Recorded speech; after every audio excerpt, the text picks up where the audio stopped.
ഓരോ സംഗീതാസ്വാദകരെ സംബന്ധിച്ചും അവർ നെഞ്ചോട് ചേർത്ത സംഗീത പ്രതിഭയാണ് ഇപ്പോൾ നഷ്ടമാകുന്നത്. 88-ാം വയസ്സിലാണ് എസ് ജാനകിയുടെ വിയോഗം സംഭവിക്കുന്നത്. മൈസൂരുവിലായിരുന്നു അന്ത്യം. ഒരു ഗാനത്തിലെ വികാരം ശ്രോതാക്കളുടെ മനസ്സിലേക്ക് നേരിട്ടെത്തിക്കാൻ അസാധാരണമായ കഴിവുള്ള സംഗീത പ്രതിഭയാണ് നമുക്ക് നഷ്ടമായിരിക്കുന്നത്. അത്തരം ഗായകർ അവരുടെ എണ്ണം കുറഞ്ഞു വരുന്ന ഒരു ഘട്ടത്തിൽ അത് കൂടുതൽ വലിയൊരു നഷ്ടമായി തന്നെ ബാക്കി നിൽക്കുന്നു. ഏതു ഭാഷയിലും സ്വാഭാവിക ഉച്ചാരണത്തോടെ പാടാൻ ശ്രമിച്ചിരുന്ന ജാനകിയമ്മ, അതൊക്കെയാണ് ഓരോരുത്തരും ഏറ്റവും തങ്ങളെ സ്വാധീനിച്ച ഘടകങ്ങളായി ചൂണ്ടിക്കാണിക്കുന്നത്. ഇപ്പോൾ നമുക്കൊപ്പം എസ് ലല്ലു കൂടി ചേരുകയാണ്. ലല്ലു, ഓരോ സംഗീതാസ്വാദകരെയും സംബന്ധിച്ച് നഷ്ടമാണ് ജാനകിയമ്മയുടെ ഗാനങ്ങൾ. പുതിയ ഗാനങ്ങൾ അദ്ദേഹം ഇപ്പോൾ ഔദ്യോഗികമായി അതിൽ നിന്ന് വിട്ടുനിൽക്കുകയായിരുന്നു. അങ്ങനെ ഒരു വിരമിക്കൽ പ്രഖ്യാപനം സംഗീത ലോകത്ത് നിന്ന് നടത്തിയിട്ടുണ്ട് ജാനകിയമ്മ. എങ്കിൽ പോലും ആയിരക്കണക്കിന് ഗാനങ്ങൾ മലയാളം ഉള്ളിടത്തോളം അല്ലെങ്കിൽ ഓരോ ഭാഷയും ഉള്ളിടത്തോളം സംഗീതാസ്വാദകർക്ക് കേൾക്കാൻ ബാക്കിയാക്കിക്കൊണ്ടാണ് ജാനകിയമ്മ മറയുന്നത്. അവരുടെ ദേഹവിയോഗം ഓരോരുത്തരെയും സംബന്ധിച്ച് ദുഃഖമുണ്ടാക്കുന്നത് കൂടിയാണ്. എങ്ങനെയാണ് ഒരു ഗായിക എന്ന നിലയിൽ, പിന്നണി ഗായിക എന്ന നിലയിൽ എസ് ജാനകി മറ്റുള്ളവരിൽ നിന്ന് വേറിട്ട് നിൽക്കുക?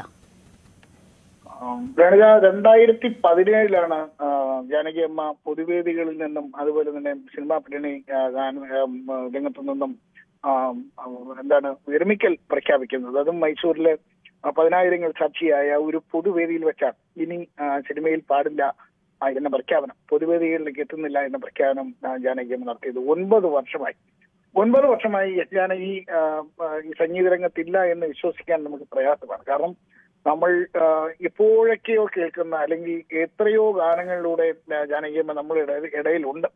അപ്പോ ഈ അവർ പാടിവെച്ച പാട്ടുകൾ, പ്രത്യേകിച്ച് മലയാളത്തില്, പ്രത്യേകിച്ച് MS ബാബുരാജിന്റെ എത്രയോ പാട്ടുകളാണ്. അതുപോലെ തന്നെ ജോൺസൺ മാഷ് സ്വർണ്ണമുകിലെ എന്നുള്ള പാട്ട്, അല്ലെങ്കിൽ മലയാളത്തിലെ ഒരു ശോകഗാനം എന്ന് നമ്മൾ ആലോചിക്കുമ്പോൾ നമ്മുടെ മനസ്സിലേക്ക് ഓടിയെത്തുന്ന ഒരു പാട്ടാണ് സ്വർണ്ണമുകിലെ എന്നുള്ള പാട്ട്. ജാനകിയമ്മയുടെ പ്രത്യേകത ഒന്ന് ആലോചിച്ച് നോക്കണം. അതായത് ഇന്ത്യയിൽ ഇനി ഒരു പിന്നണി ഗായികയ്ക്കും എത്തിപ്പിടിക്കാൻ കഴിയാത്തത്ര പാട്ടുകൾ ജാനകിയമ്മ പാടിയിട്ടുണ്ട്. എനിക്ക് തോന്നുന്നത് ഏതാണ്ട് 17-ലധികം ഭാഷകൾ. അതിൽ എല്ലാ ദക്ഷിണേന്ത്യൻ ഭാഷകളുണ്ട്, ഇംഗ്ലീഷുണ്ട്, ഹിന്ദിയുണ്ട്, തുളുണ്ട്, കൊങ്കിണിയുണ്ട്, സംസ്കൃതമുണ്ട്. ഇങ്ങനെ ഏതാണ്ട് ഈ ഭാഷകളിലെല്ലാം ഏതാണ്ട് 48,000-ലധികം പാട്ടുകൾ ജാനകിയമ്മ പാടിയിട്ടുണ്ട്. അതിപ്പോ സോളോയായാലും ഡ്യുവറ്റ് ആയാലും അങ്ങനെ 40-42,000 പാട്ടുകൾ പാടുക എന്ന് പറഞ്ഞാൽ ഒന്ന് ആലോചിച്ച് നോക്കണം. ഒരാളുടെ ആയുഷിന്റെ എത്ര മണിക്കൂറുകളായിരിക്കും ജാനകിയമ്മ ശ്രോതാക്കൾക്ക് വേണ്ടി, സിനിമകൾക്ക് വേണ്ടി പാടിയിട്ടുള്ളത്. നമുക്ക് ആ രൂപമാലേക്കും നമുക്കറിയാം. കയ്യിലൊരു കുഞ്ഞു ഡയറിയുമായി നിന്ന് ഗാനവേളകളിൽ സിനിമാ പാട്ടുകൾ പാടുന്ന എസ് ജാനകി, ഏറ്റവും ഉച്ചസ്ഥായിലുള്ള ഏറ്റവും ഹൈപ്പിച്ചുള്ള പാട്ടുകളൊക്കെ നിഷ്പ്രയാസം പാടുന്ന ഒരു ഗായിക. അവർ പാടിവെച്ച പാട്ടുകൾ നമുക്കറിയാം. ഈ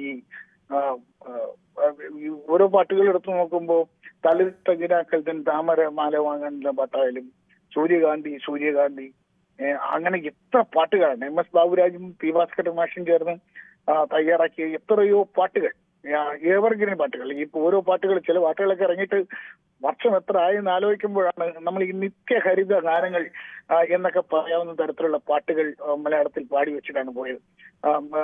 പിന്നെ ശിങ്കാരവേലനെ ദേവ എന്നുള്ള പാട്ട് നമുക്കറിയാം, ഏറ്റവും പ്രശസ്തമായ പാട്ടുകളുള്ളതാണ്.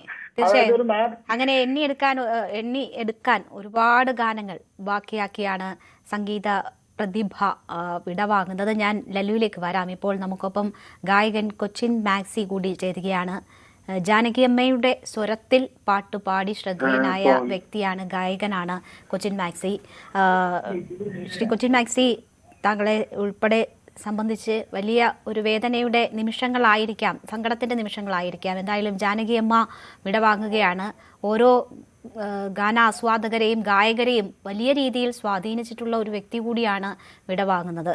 എങ്ങനെയാണ് ആ വിയോഗ വാർത്ത താങ്കൾ ഉൾക്കൊള്ളുന്നത്? എനിക്കത് ഉൾക്കൊള്ളാൻ തന്നെ വലിയ ബുദ്ധിമുട്ടുണ്ട്. കാരണം ഒരുപാട് വർഷങ്ങളായില്ലേ ഞാൻ അമ്മയുടെ പാട്ട് പാടുന്നു.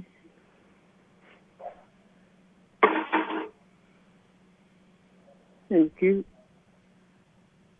എൻ്റെ അമ്മ കഴിഞ്ഞൊരമ്മയായിരുന്നു.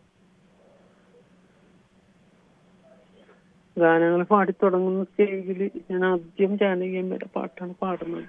എപ്പോഴും ഇപ്പോഴും പ്രോഗ്രാംസ് ഒക്കെ ഇപ്പം എന്നാലും എങ്കിലും ഇപ്പോഴും ആദ്യത്തെ പാട്ട് ജാനകി അമ്മയുടെ തന്നെയാണ് പാടുന്നത്. ഇപ്പോഴും ഞാൻ വല്ലാത്ത ഒരു വേദനയായി പോയി. പെടുന്നനെ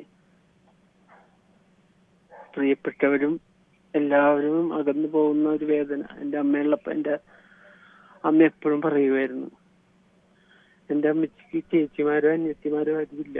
അപ്പം എൻ്റെ അമ്മ ഒറ്റയ്ക്കായിരുന്നു, ഒറ്റ ഒരു മോളായിരുന്നു. അപ്പം ഞാനിപ്പോ അമ്മച്ചി ഉള്ളപ്പം അമ്മച്ചിയോട് പറയുമ്പോൾ അമ്മച്ചി പറയുമായിരുന്നു, നമ്മളൊക്കെ അമ്മയും അനിയത്തിയൊക്കെയും ചേച്ചിയൊക്കെ ആയിട്ടൊക്കെ എങ്ങനെയാ ഉൾക്കൊള്ളാനാണ്, അവരൊക്കെ വലിയ ഗായകരല്ലേ. പക്ഷെ ഞാൻ പറഞ്ഞു ജാനകി അമ്മയുടെ ഇപ്പോഴും ഞാൻ ഇന്റർവ്യൂ ചെയ്യുമ്പോഴും ഞാൻ അങ്ങനെ പറഞ്ഞിട്ടുണ്ട്. എന്റെ അമ്മ 22 മരിച്ച്, എനിക്കൊന്ന് കാണണം എന്നുള്ള ആഗ്രഹം ബാക്കി വെച്ച് ഇപ്പൊ ജാനകി അമ്മയെ യാത്രയായി.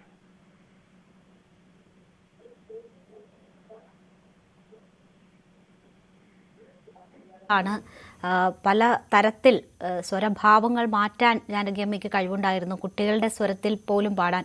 അപ്പോൾ താങ്കൾ എങ്ങനെയാണ് ജാനകിയമ്മയുടെ ഗാനങ്ങൾ ആലപിക്കുന്നതിലേക്ക് ആകൃഷ്ടനായത്? എങ്ങനെയാണ് അത് സാധ്യമായത്? എത്രമാത്രം? ഞാൻ ഒരു 5 വയസ്സുള്ളപ്പോ മുതൽ പാടുകയാണല്ലേ. അപ്പം എനിക്ക് കുട്ടികളുടെ വോയിസിൽ വരെയും പാടി പാടി അമ്മ പാടിയ പാട്ടുകൾ പാടാറുണ്ട്. ഒത്തിരി പാട്ടുകൾ, അത് ഉണരുണരു ഉണ്ണിപ്പൂവേ, ഒന്ന് പാടാമോ? ഹൈപ്പിച്ചുള്ള പാട്ടുകൾ. പക്ഷെ പാടാൻ എനിക്ക്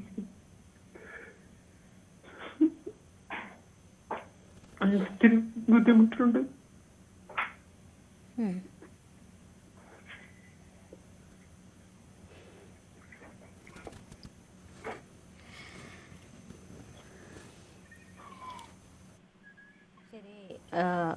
കൊച്ചിൻ മാക്സി ആണ് നമ്മളോട് സംസാരിച്ചത്. എല്ലാ വേദിയിലും ജാനകിയമ്മയുടെ ഗാനങ്ങൾ ആലപിച്ച് ജീവിതത്തിൽ അല്ലെങ്കിൽ സ്വന്തമായ അല്ലെങ്കിൽ ഏറ്റവും അടുത്ത ഒരു വ്യക്തിയായി പ്രതിഷ്ഠിച്ച് ജീവിച്ച വ്യക്തിയാണ്.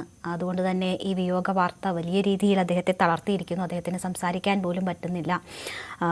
ജാനകിയമ്മയുടെ സ്വരത്തിൽ ഗാനങ്ങൾ ആലപിച്ചു, അതിനെക്കുറിച്ചൊക്കെ അറിയണമെന്നും കൂടി ഉണ്ടായിരുന്നു, കൂടുതൽ അറിയണമെന്നും ഉണ്ടായിരുന്നു. എന്തായാലും ഇപ്പോൾ അദ്ദേഹത്തിന് അതിനുള്ളൊരു സമയമല്ല. അങ്ങനെ സംഗീതത്തെ സ്നേഹിക്കുന്ന ഓരോരുത്തരെയും സംബന്ധിച്ച് വലിയ വിഷമമാണ് ജാനകിയമ്മയുടെ വിയോഗം ഉണ്ടാക്കിയിരിക്കുന്നത്. അവർക്കൊക്കെയും ഗുരുസ്ഥാനത്താണ്. നേരിട്ട് കണ്ടിട്ടില്ല എങ്കിൽ പോലും സംഗീതത്തെ സ്നേഹിക്കുന്ന, ഗാനങ്ങൾ ആലപിക്കുന്ന ഓരോരുത്തരും അവരുടെ ഗുരുസ്ഥാനീയയായി നിർത്തിയിരിക്കുന്ന വ്യക്തിയാണ് ജാനകിയമ്മ. അതിനൊക്കെയും ഉപരിയായി വിനയത്തിൻ്റെയും ലാളിത്യത്തിൻ്റെയും പ്രതീകം കൂടിയായിരുന്നു എസ് ജാനകി എന്ന് പറയുന്ന വ്യക്തി. അവരുടെ വ്യക്തിത്വം അത്രമാത്രം പ്രത്യേകതകൾ നിറഞ്ഞതായിരുന്നു, അത്രമാത്രം ലാളിത്യം നിറഞ്ഞതായിരുന്നു. എല്ലാവരോടും ഉള്ള സഹകരണവും ആ വിനയവും ഒക്കെ അവരെ വേറിട്ട് നിർത്തി. തിരക്കുകളിൽ നിന്ന് തിരക്കിലേക്ക് പാഞ്ഞുകൊണ്ടിരുന്ന ഗായികയാണ്. അത്രമാത്രം ഗാനങ്ങൾ, എണ്ണമില്ലാത്ത ഗാനങ്ങൾ ബാക്കിയാക്കിയാണ് അവർ വിട പറയുന്നത്. പല ഭാഷകളിലായി 20ഓളം ഭാഷകളിൽ 10,000-കണക്കിന് ഗാനങ്ങൾ ആലപിച്ചു. ഏറ്റവും കൂടുതൽ ഗാനങ്ങൾ ദക്ഷിണേന്ത്യൻ ഭാഷകളിലാണ് ആലപിച്ചിട്ടുള്ളത്. മലയാളികൾക്ക് മാത്രം സ്വന്തമായി 1200-ലേറെ ഗാനങ്ങൾ ഉണ്ട്. 14 തവണയാണ് സംസ്ഥാന സർക്കാർ മികച്ച പിന്നണി ഗായികയ്ക്കുള്ള പുരസ്കാരം നൽകി എസ് ജാനകി എന്ന ഗായികയെ, ആ സംഗീത പ്രതിഭയെ ആദരിച്ചിരിക്കുന്നത്. 4 തവണ ദേശീയ പുരസ്കാരവും അവരെ തേടിയെത്തി. എസ് ലല്ലു നമുക്കൊപ്പം തുടരുന്നുണ്ട്. ലല്ലു, വിനയം ഒപ്പം തന്നെ ഓരോരുത്തരോടുമുള്ള സഹകരണവും ഒക്കെ എസ് ജാനകി എന്ന സംഗീത പ്രതിഭയെ വേറിട്ട് നിർത്തി. ഒരിക്കൽ പരിചയപ്പെടുന്നവർ, അടുത്ത് കാണുന്നവർ ഒക്കെയും ആ രീതിയിൽ നമ്മളുടെ കുടുംബത്തിലെ അല്ലെങ്കിൽ സ്വന്തം ഒരാളായി കണ്ട് എസ് ജാനകിയെ അങ്ങനെ പ്രതിഷ്ഠിക്കുന്ന അനുഭവങ്ങൾ നമ്മളോട് പങ്കുവെക്കുന്നത് നമ്മൾ കേൾക്കുകയാണ്. അപ്പോൾ തന്നെയും കൃത്യമായ നിലപാടുകൾ പറയുന്ന വ്യക്തി കൂടിയായിരുന്നു. പത്മഭൂഷൺ പുരസ്കാരം വൈകിയപ്പോൾ അത് നിരസിച്ചുകൊണ്ട് എന്താണ് തൻ്റെ നിലപാട് അക്കാര്യത്തിൽ എന്നത് പറഞ്ഞു. ദക്ഷിണേന്ത്യക്കാരെ അവഗണിക്കുന്ന സമീപനത്തിൽ പ്രതിഷേധിച്ചുകൊണ്ടാണ് അങ്ങനെ ഒരു നിലപാട് പ്രഖ്യാപനമുണ്ടായത്. ഒപ്പം തന്നെ ഈ വിരമിക്കൽ പ്രഖ്യാപനവും ഒക്കെ ആ നിലയിൽ നമുക്ക് കൂട്ടി വായിക്കാവുന്നതാണ്. അപ്പോൾ എസ് ജാനകി എന്ന വിനയം തുളുമ്പുന്ന കലാകാരിയും ഒപ്പം നിലപാട് പ്രഖ്യാപിക്കുന്ന കലാകാരിയും തമ്മിൽ എങ്ങനെ നമ്മൾ നോക്കിക്കാണണം? നമ്മൾ ഈ സ്വരം നന്നായിരിക്കുമ്പോൾ പാട്ടം നിർത്തുക എന്നൊരു ചൊല്ല് ജീവിതത്തിൽ അനർത്ഥമാക്കിയ ഗായികയാണ് എസ് ജാനകി എന്ന് നമുക്ക് നിസ്സംശയം പറയാം. കാരണം ജാനകിയമ്മ, അതായത് ദക്ഷിണേന്ത്യയിലെ സിനിമാ സംഗീതത്തിൽ ആർക്കും എത്തിപ്പെടാനാവാത്ത, ആർക്കും തൊടാനാവാത്ത, ഒരുപക്ഷെ ദൈവതുല്യമായ ഒരു സ്ഥാനത്ത് നിൽക്കുമ്പോഴാണ് എസ് ജാനകി പ്രഖ്യാപിക്കുന്നത്, ഇനി ഞാൻ പൊതുവേദികളിലേക്കില്ല, ഇനി ഞാൻ സിനിമാ പിന്നണി ഗാനങ്ങൾ അല്ലെങ്കിൽ സിനിമയിൽ പാടില്ല എന്നുള്ളൊരു പ്രഖ്യാപനം നടത്താൻ എസ് ജാനകിയെ പോലുള്ള ഒരാൾക്ക് കഴിയും. കാരണം പലതവണ അല്ലെങ്കിൽ പല ഘട്ടത്തിൽ നിലപാടുകൾ കൊണ്ട് ശ്രദ്ധേയായ ഒരു വ്യക്തിത്വം കൂടിയാണ് ജാനകി. നമുക്കറിയാം, ഈ പത്മഭൂഷൺ അവാർഡിന്റെ കാര്യം നമുക്കറിയാം. ശരിയാ, വളരെ വൈകി തന്നെയാണ് എസ് ജാനകി എന്ന അതുല്യ കലാകാരിയെ തേടി പത്മഭൂഷൺ ബഹുമതി എത്തുന്നത്.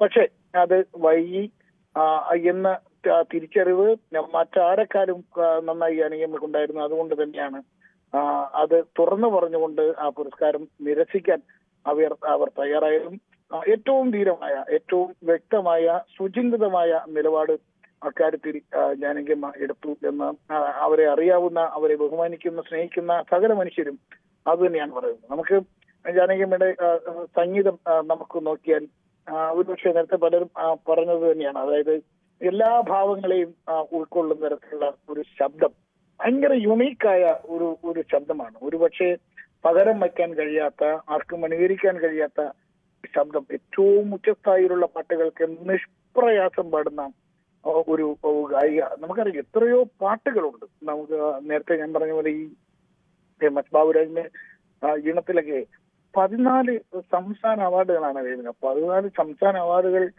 എന്ന് പറയുമ്പോൾ ഒരു കാലത്ത് എസ് ജാനകി എന്ന ഗായികയ്ക്ക് മലയാള സിനിമാ സംഗീതത്തിൽ എതിരാളികളില്ലായിരുന്നു എന്നോർക്കണം. ഈ 14 സംസ്ഥാന അവാർഡുകൾ.